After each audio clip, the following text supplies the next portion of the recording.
Hello and welcome back to my channel, Welshman Reviews. I'm Gareth and today I'm going to be doing my review for Jurassic World Rebirth. This is the 7th installment in the Jurassic Park / World franchise, and at the end of the video as well I will be doing my rankings of all 7 movies from the worst to my favourite. So first of all, the movie is directed by Gareth Edwards, which you will know from he did a small monster movie called Monsters years ago. He also directed the 2014 Godzilla movie for the new Monsterverse franchise. Also did Star Wars, Rogue One, a Star Wars story, and as of late he did The Creator I think last year he did as well. So a good director to have for this kind of franchise. The stars of this movie, we pretty much get a whole new cast.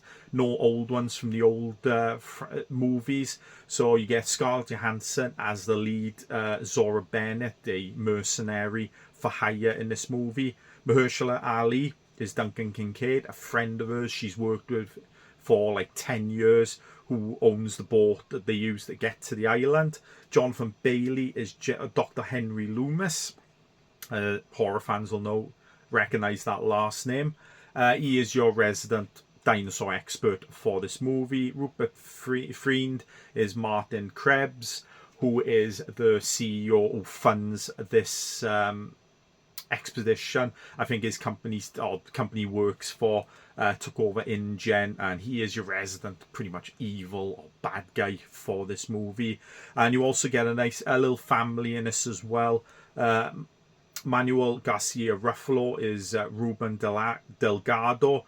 Luna Blaze is Teresa Delgado, his older daughter, and Audrina Miranda is Isabella Delgado as the younger daughter as well, plus the older daughter's boyfriend, who's played by David Ikono, who plays Xavier Dobbs, is also part of that little group as well. So the synopsis is pretty much Zora Bennett leads a team of skilled operatives to the most dangerous place on Earth, an island research facility for the original Jurassic Park. Their mission is to secure genetic material from dinosaurs whose DNA can provide life-saving benefits to mankind. As the top-secret expedition becomes more and more risky, they soon make a sinister, shocking discovery that's been hidden from the world for decades. So one thing I do like about this movie, it is pretty much a nice little story. I think it's better than what we've got in the previous movies. It's pretty much they got to get the DNA from the 3 largest dinosaurs that existed, like one from land, one from the water, and one flying. So it's pretty much the Mosasaurus that we've seen in the Jurassic World movies. A new dinosaur, the Titanosaurus. I think I got them up here. The names, yeah. Titanosaurus, which is the biggest land animal, like a Brontosaurus type creature, but like twice the size of one of them. It is, and the flying one is a hard one to think because I don't know how you pronounce it, but Quetzalcoatlus. Put the name down below, I will. I don't know how to pronounce it, but I think we saw this in the last movie as well, Dominion. It was flying around. It was pretty much the air security for the island in Dominion. It was, but we got that. So pretty much the story is about them.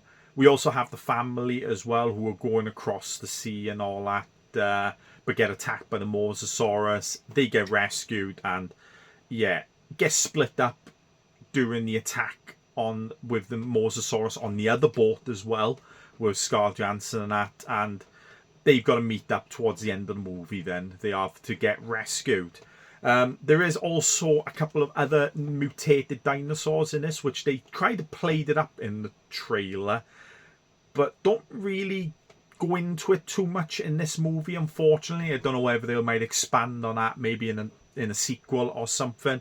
But we do get 2 new mutated dinosaurs in this, and that is the Distosaurus Rex, so the D-Rex. It's class between a T-Rex and other dinosaurs. It's got like a dome type skull, you've seen the trailer, you've seen the pictures of it.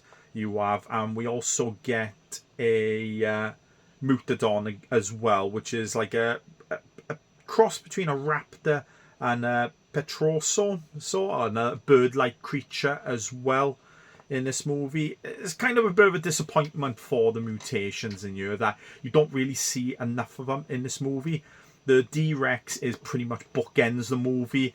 You see it in the beginning, which takes place 17 years before the start of this movie, where you see on this new island a research thing who is splicing DNA of dinosaurs. So pretty much like a prelude to the Indominus Rex and the Indoraptor we see in the first two Jurassic World movies. And a Snickers wrapper, and I'm not kidding, gets trapped in the ventilation system of the door and kind of short circuits it, so kind of hell breaks loose. But you don't really see the aftermath of what takes place on that in that research thing. And then you see the D-Rex at the end of the movie. He's pretty much the last bad guy with the Mutadons as well, which you only see the Mutadons twice in the movie as well. The end of the movie, and then a quick scene where one attacks, I think, a velociraptor that's hunting the boyfriend while he's taking a pee.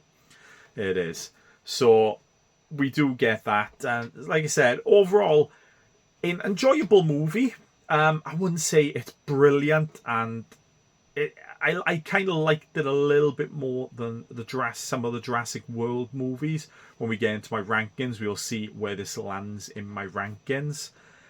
But yeah, a bit of a letdown for the mutated dinosaurs for me, going into a couple of negatives, to be honest. Like I say, don't really see enough of them.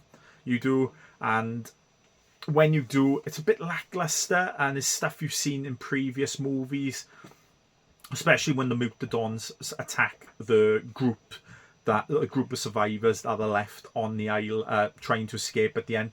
Kind of reminds me a bit of The Lost World, that end scene with the raptors and Jeff Goldblum and stuff like that getting attacked. It's that type of arena or area that they get attacked on as well. As usual, you get a bad CEO. I weren't exactly that bothered with him and all that, to be honest. He was just there to have a bad guy. You didn't really need a bad guy in this movie, to be honest. I don't think he did anything that benefited this movie. The only one part he does really bad was when the Mosasaurus is attacking the ship after they rescue the family. The oldest girl, is gonna phone for gonna radio for help, and he stops her, and when the ship kind of moves, she falls over the edge clutching, but he won't save her, and then she falls off, and that's how the family gets separated from the main group. It is. So yeah, apart from that, it is, and a bit of a shoddy CGI, especially in the green screen department. They're my only couple of negatives for this movie. Positives, I enjoyed the acting overall in this, especially the youngest daughter, Isabel Delgado, the youngest one. She was outstanding. She was, for what she went through. The emotions she portrayed in this movie were very, very realistic, to be honest. Everyone else done a really good job. I also enjoyed Jonathan Bailey, who plays Dr. Henry Loomis. When they get the DNA or the blood sample from the Titanosaurus, it's one of them, not lull, but calm scenes of the movie where you see him and he gets emotional touching the big creature it is, and you just see how much the dinosaurs and that are how much he appreciates the dinosaurs and all that. It is, because I failed to mention this earlier, also part of the story as well, is people don't care about dinosaurs anymore. They're one of them attractions now that have been around for so long and around the world that nobody cares about them anymore. Plus, it is mentioned as well that dinosaurs cannot survive on certain parts of the world now and all that, because of diseases and the food source, etc., and the climate and stuff like that, the air. It is the only places they survive where they have to go in this movie is around the equator and little islands around that area. It is. But yeah, his scene with the thing was a very nice emotional scene for that. We do get another emotional scene at the end of the movie as well, which I won't spoil by here. But the rest of the actors do brilliant. I personally think Mahershala Ali was a bit underutilized in this movie until pretty much the end. It is, but he has a good little story in this as well. How him and his wife have split up because their child died, and yeah, you get that little emotional scene. Same with Scarlett Johansson's character, lost a person she cared about in her last mission. It is, so she's getting a bit of PTSD type of experience on this expedition as well. Some of the CGI is brilliant in this. The Mosasaurus attack scene on the two boats is amazing. Probably my favourite scenes of this movie as well. It is. It's nice to see the older design of the or the original look of the Spinosaurus come back into this movie. Doesn't look too much like the one from Part 3. They're not as big as Part 3 as well. They aren't, but they help the Mosasaurus hunt for food. They do. So the CGI is a bit of a hit and a miss, but a majority of it is a hit. It is very good indeed. You get the classical music from Jurassic Park, some of the ones from the great John Williams, but obviously he doesn't come back to orchestrate this one. But you do get the beautiful music you had from the movies all the way through this. It is, and the directing is very good as well by James Gareth Edwards. He knows what he's doing in these types of movies, and yeah, overall a good movie overall. It is. I give it a solid 6 out of 10. I do. It's not up there as one of the best in the series, but it's definitely not down below. So yeah, a good 6 out of 10 out of that. So when I come back, we will be doing my ranking of the franchise.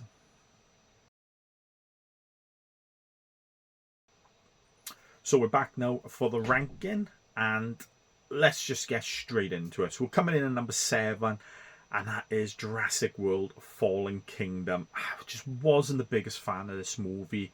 I think it's a poor story, just auctioning off dinosaurs, pretending to take them off the island to put them in a sanctuary, but just auctioning them off.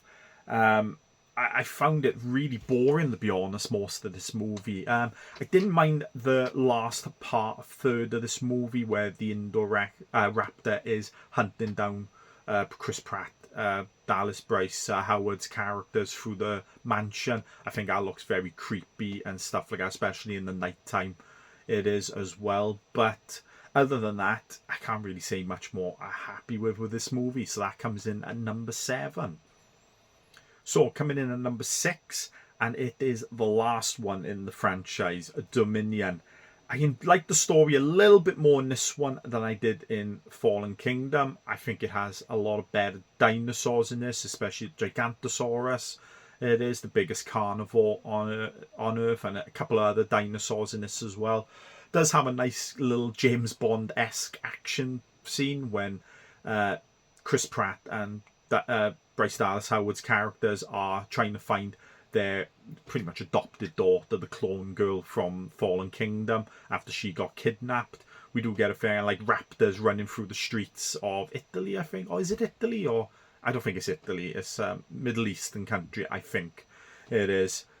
But overall, just you get a really rubbish story in this part where you get like a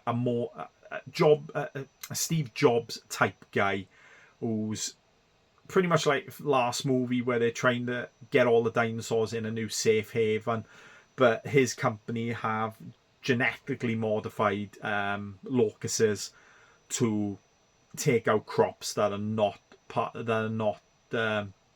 from his company. It is, and yeah, just a little cheap thing to get Alan Grant, Jeff Goldblum's character, and Laura Dern's characters all back into this movie, to be honest. And yeah, overall, yeah, not the best in this franchise for me.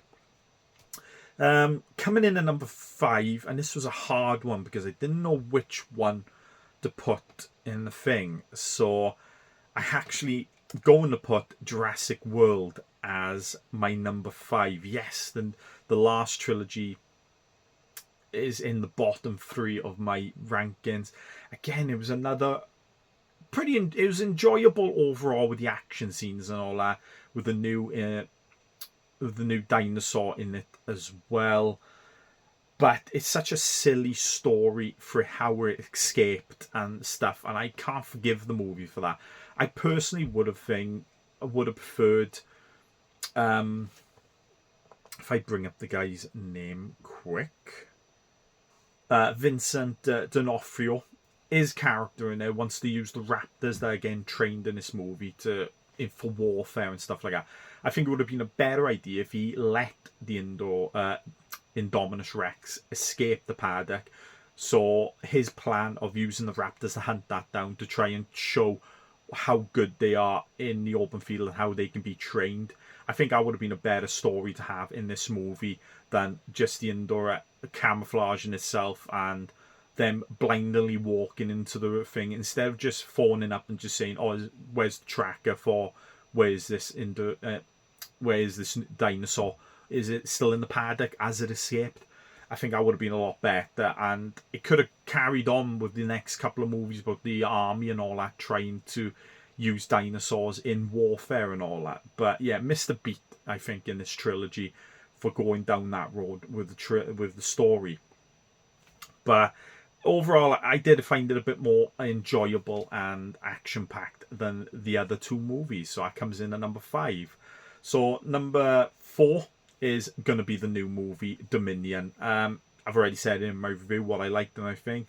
I did enjoy it overall. I think I put it above the other 3 movies just for the story is a lot better, where they're trying to get the DNA to help mankind and all that. Well, some of them want to help mankind, some of them want to get rich off the medicines that they will make, but it is but I like that story and how the dinosaurs are not surviving anywhere else in the world except for pretty much the by the equator, etc. So that's why I put this at number 4. So we come into my top 3 now. And at number 3, we are going to go with the second one, Lost World, Jurassic Park. I really like this movie, to be honest. I do like the story of how the dinosaurs have flourished on their own now after the debacle of Jurassic Park, etc. So then we get characters going over there to prove that they can, they don't need human care or anything like that. But then we got other people in InGen who have taken over from John Hammond, who are trying to get them, capture a few and bring back over to San Francisco for another Jurassic Park, but on mainland now it is. So yeah, I really do enjoy it. And I'm a fan of the last third of the movie with the T-Rex running through the streets of San Francisco. I think it's San Francisco for the movie. It is. So I enjoyed that, to be honest. So, and the CGI really does hold up in the early movies as well, especially in the dark scenes. Not so much the light scenes, I'll give it that, because it's light and all, and it's early days of CGI. But the dark scenes and that really look good. And the animatronics as well for these movies are astonishing as well, from Stan Winston, I think, and that for these movies. So Lost World Jurassic Park comes in at number 3. And coming in at number 2, and it is going to be a surprise to a lot of people because not a lot of people hold this movie this high. I do. I think it is a tight hour-and-a-half movie, and that is Jurassic Park 3. We get a new big bad in this movie, the Spinosaurus, which I liked very much. Has a big fight with a T-Rex in this as well. I didn't mind the story of the son of the two parents in this movie getting trapped on this island after going on getting close to it with his mother's new boyfriend. It is, but yeah, him surviving for that long on his own as a boy, as a kid, yes, I take that with a pinch of salt, to be honest, because I don't think it would really happen in real life. But I like that we have Alan Grant back, and it kind of finishes off his story after the first movie with the raptors and all that, how they communicate, etc., and stuff like that. We do get a couple of new dinosaurs in this movie as well, like we said, the Spinosaurus, and also not too sure what the flying ones are called again now, but we do get some flying dinosaurs in this one as well. Very good action-packed scenes it is, and we get a bit more intelligent raptors in this, and it does show a bit of fur or feathers on some of them in this, like after the first movie, isn't it? It's explained that some of the dinosaurs kind of come from birds, etc. It is. So yeah, no apology. I don't apologize for liking this movie as much as I do, and it comes in at number 2. And coming in at number 1, no surprise, it is the first one, to be honest. There's not much more I can say about this movie that hasn't already been said. Great story, brilliant CGI, really is the start. Not the first movie to use CGI, but it is the first one that pretty much used quite a lot for this movie as well. Brilliant animatronics for this as well. Great cast, great actors it is, and yeah, still one of my favourite films of all time. The music by John Williams, directed by the legend Steven Spielberg as well. This is a rarity that I don't hold many films 10 out of 10, but this one is definitely one of them that I call a 10 out of 10 movie. So that comes in the number 1, and that is my rankings of the Jurassic World / Park movies. If you like this video, give it a thumbs up, leave a comment below, tell me what your ranking is and what your favourite Jurassic Park and your worst one is down below. We'll have a nice little conversation about it. And if you'd like to see more videos like this, please subscribe to my channel. I'll see you next time.